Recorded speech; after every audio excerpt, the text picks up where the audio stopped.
Pada tanggal 24 Desember 2020, Kementerian Kesehatan mengeluarkan Aturan Permenkes Nomor 84 Tahun 2020 tentang pelaksanaan vaksinasi dalam rangka penanggulangan COVID-19 yang akan dilaksanakan pada tahun 2021. Mengapa harus dilakukan vaksin?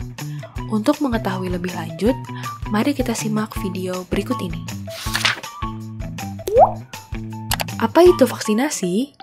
Vaksinasi adalah proses memasukkan vaksin yang bertujuan mengurangi resiko untuk terkena penyakit tertentu.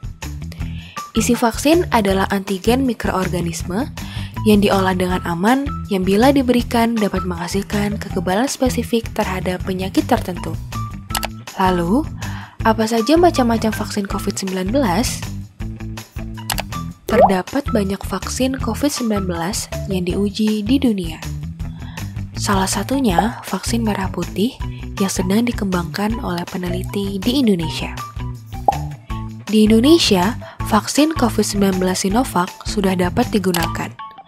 Berdasarkan hasil uji klinis vaksin COVID-19, efektivitas dari pemberian vaksin jenis Sinovac mencapai 65,3% di Indonesia, dengan risiko 3 kali lebih rendah terinfeksi COVID-19 bergejala jika vaksin diberikan secara efektif.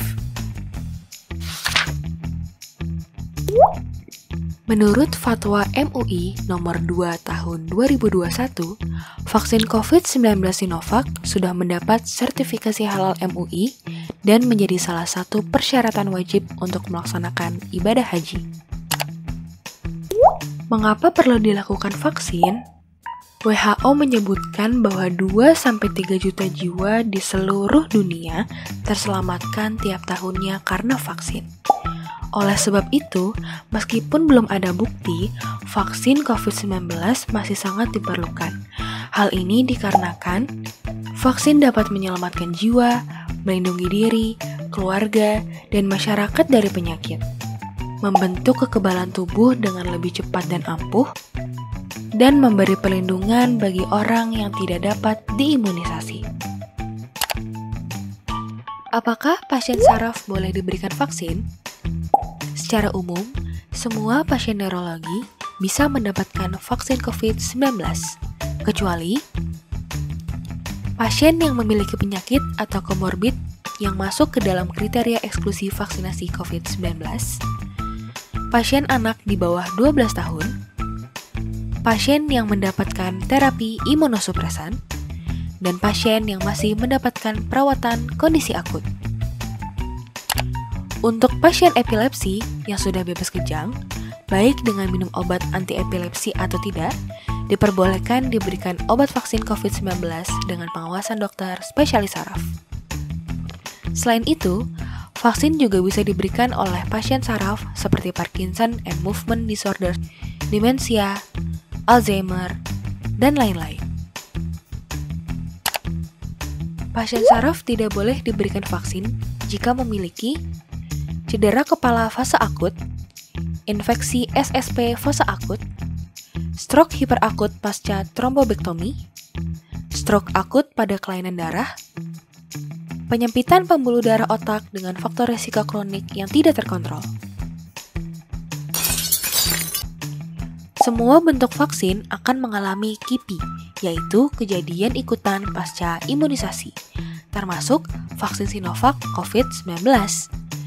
Reaksi KIPI terdiri dari reaksi lokal seperti nyeri, bengkak, kemerahan di daerah bekas suntikan, dan bila parah bisa mengalami selulitis.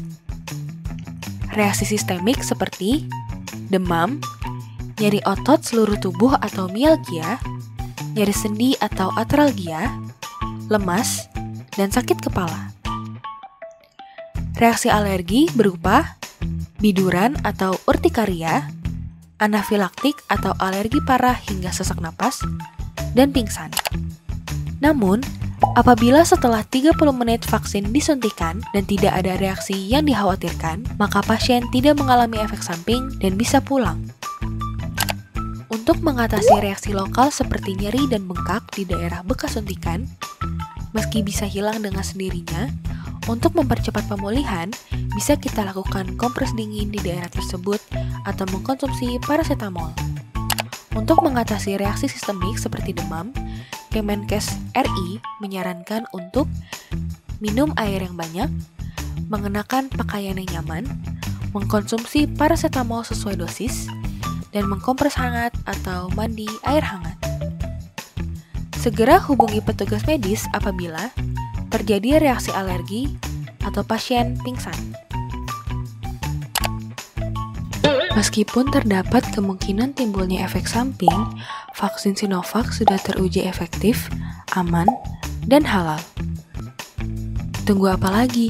Lebih baik mencegah daripada mengobati. Yuk vaksin!